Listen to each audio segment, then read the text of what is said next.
tangkap Gibran, usir dia dari wakil presiden itu. Memang Jokowi itu penipu, ulu.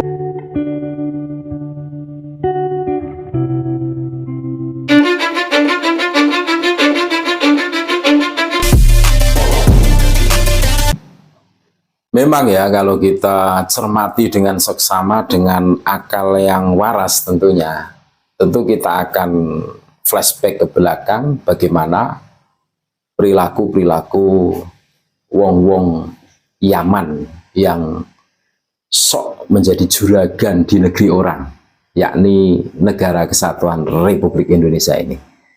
Iya, ini serius saudara-saudaraku. Siapa yang mengkondisikan aksi 212? Ayo jawab. Siapa yang bikin demo berjilid-jilid? Jawab, siapa? Siapa lagi kalau bukan orang Yaman, imigran yang tidak tahu malu, yang tidak tahu diri, yang sok menjadi juragan di negeri orang, yang mau menghegemoni dengan mengatakan dirinya sebagai cucu Nabi, akan tetapi tidak bisa membuktikan, alias palsu, saudari-saudari. Kita semua sudah mendengarkan contoh dari mulutnya Faisal Assegaf ini. Assegaf ini marga Baklawi atau Dobolowi, saudara-saudaraku. Betapa kotornya mulut itu. Mengusir, memprovokasi, bikin narasi, bikin framing. Gibran itu harus diusir dari wakil presiden. Yang diusir itu seharusnya kalian itu.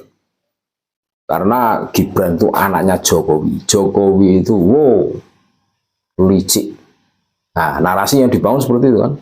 Penipu ulung katanya. Kurang ajar ini orang-orang ini. Lama-lama kalau dibiarkan orang-orang seperti ini, wah, bisa hancur negara kita. Negara yang kondusif, negara yang sudah adem ayem ini menjadi berantakan gara-gara, aduh, dulu ini Faisal Assegaf ini pernah membodoh-bodohkan Hadratus Syekh Mbah Hasyim Asy'ari. Kurang ajar ini orang ini. Lagi-lagi orang Yaman.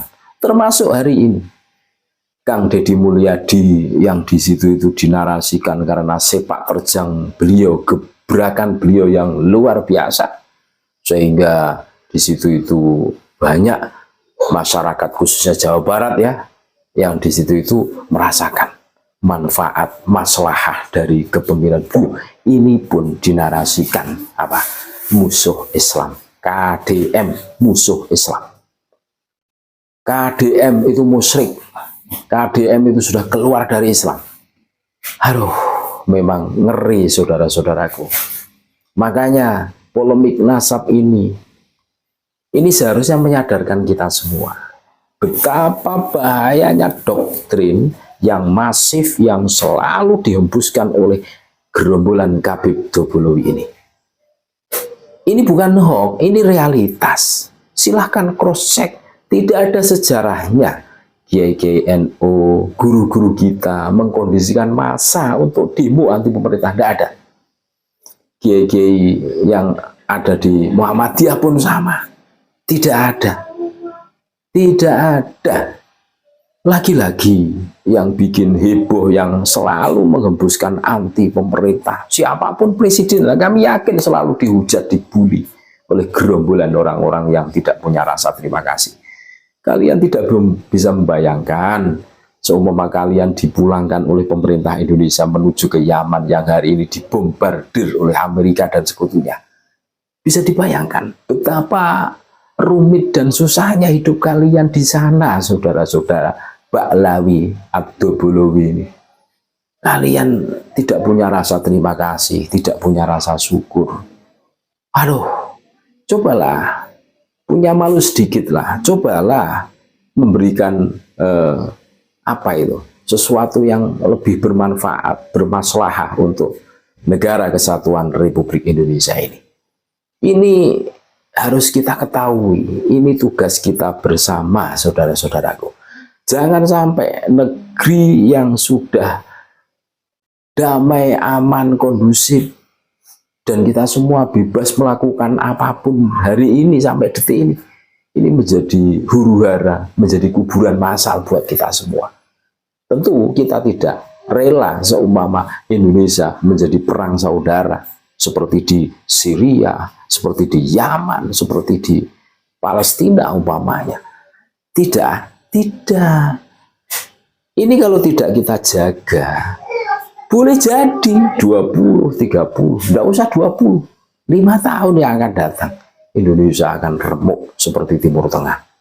Kalau orang-orang seperti Faisal Assegaf ini tidak dilawan, tidak disikat, ini bahaya ini. Termasuk FPI, mereka menisbatkan diri sebagai imam besar.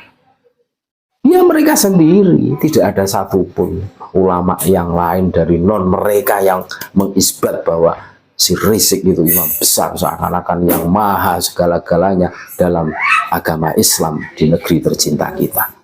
Kalian tidak ada apa-apanya. Rekam jejak ulama Nusantara ini pernah menjadi imam Masjidil Haram, Syekh Nawawi dan yang lain-lain banyak. Dan pernah menggagalkan pembongkaran makam baginda Nabi Muhammad SAW yang terkenal dengan istilah Komite Hijaz. Kalian kemana yang mengaku sebagai cucu Nabi? Kalian waktu itu kemana? Apa pura-pura budek micek sampai detik ini kan?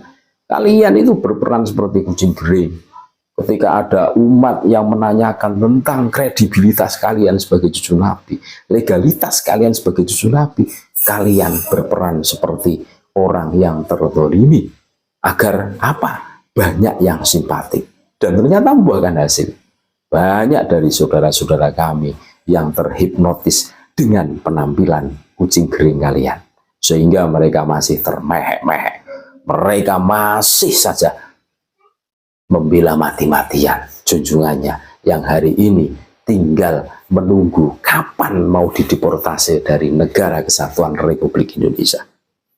Ngeri saudara-saudaraku.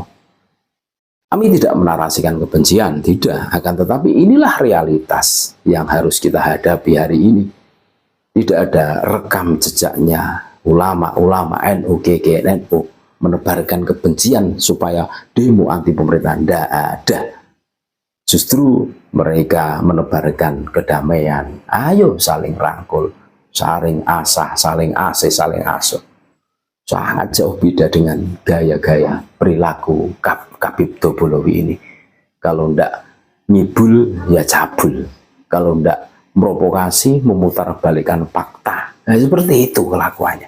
Ini yang harus kita waspadai dan ini PR kita semua. Terima kasih, mudah-mudahan ini menyadarkan. Tetap NKRI harga mati, Nusantara milik kita.